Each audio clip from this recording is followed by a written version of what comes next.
y'all know what you're in for. Spider-Man No Way Home, directed by Jon Watts. This is the third installment in the Spider-Man Homecoming series, following after the events of Spider-Man Far From Home. Before we get started, you should know that this review will contain known spoilers ahead. So don't worry, I will try my best not to spoil too much in case you haven't seen the film. But then again, not everyone is perfect. Don't you dare spoil anything. Okay, I won't spoil anything. So without further ado, let's get right into it.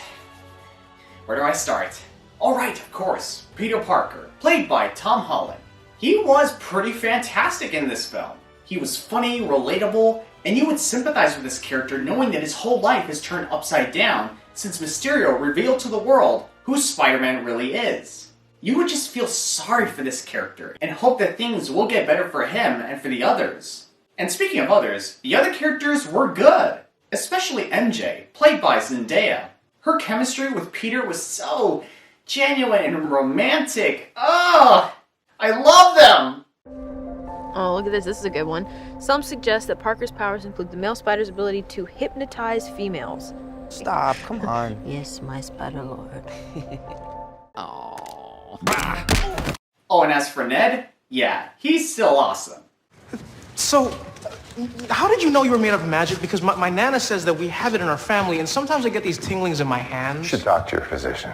And as for Aunt May, I'm so glad that the filmmakers utilized her well in this film. Because in the previous movie, her character was used mostly for jokes. Such as this. Happy. You look nice. Thank you. You too. Thank you. New dress? Yes, it is. How'd you know? What just happened?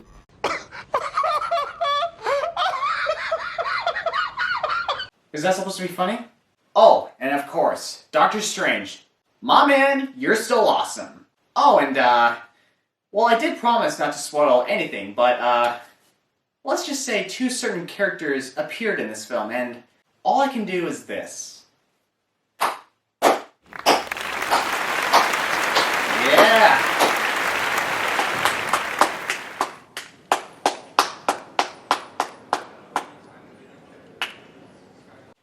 It's so hard not to talk. I'm sorry, but that's all I can say. Oh, and of course, let's not forget about the villains. Boy, was it so awesome to see them again. It was so awesome seeing these actors returning to play their former villain roles.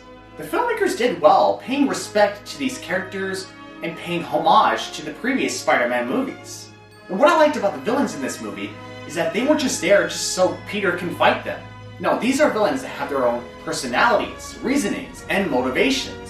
And bro, when you first see them interacting with each other for the first time, it's so amazing. It's like you're watching an episode from the Batman animated series. Remember in that episode where the DC villains were playing poker together, just talking about literally everything?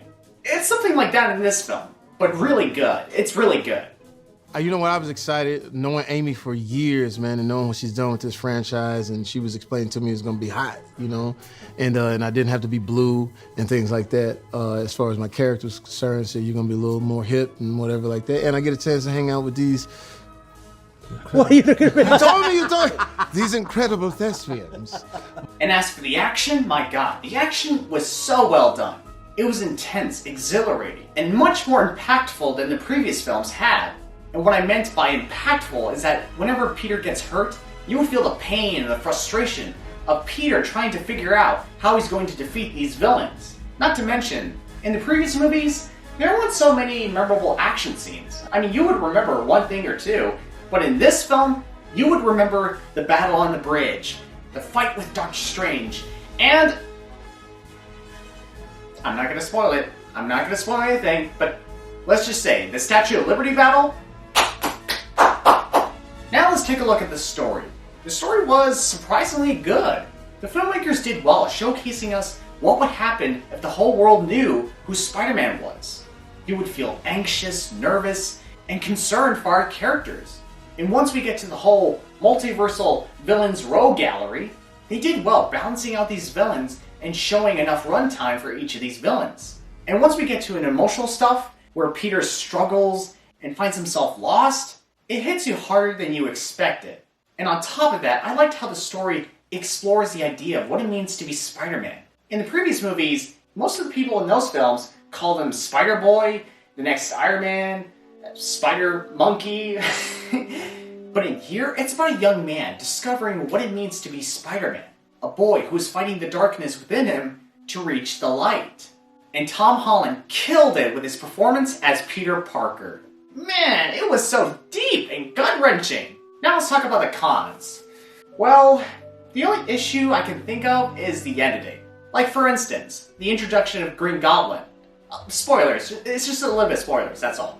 When you first see the Green Goblin, he's at the bridge, he's about to attack Spider-Man, and then it cuts away. And then later on in the film, we get Green Goblin again. And he's somewhere in an alleyway. Like, what? How did he end up there? What is he doing? Like, what's going on here?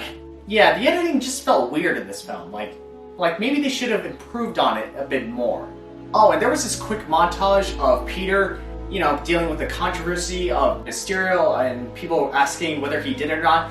Yeah, we got passed over that with a quick montage. Like a happy montage, even though it's pretty sad and depressing when you think about it. I mean, come on. Everyone thinks that Peter killed Mysterio. It shouldn't be a happy montage. It would be like I don't know, that montage felt a little weird. Overall, my friends, this film was worth the watch. For it has spectacular characters, nostalgic, memorable villains, and a well put together narrative. And honestly, guys, I think this is the best film of the whole series. Like, even after the film was over, I wanted to watch it again. Like, they did it! It wasn't as bad as Spider-Man 3 or The Amazing Spider-Man 2. They did it! They proved us all wrong! It makes me so happy just thinking about it! Oh my god! I mean, it's a great Spidey flick, guys. What else can I say? One thing is for certain, is that this film has definitely got us loving Tom Holland's Spider-Man even more. Spider-Man No Way Home scores a 9 out of 10. Well guys, that's the end of my review. I hope you enjoyed it. If you did, please leave a like and subscribe to my channel for more of my content. Thank you all so much for watching this review. I hope you enjoyed it. And as always, with great power comes great responsibility. Dr. Film out!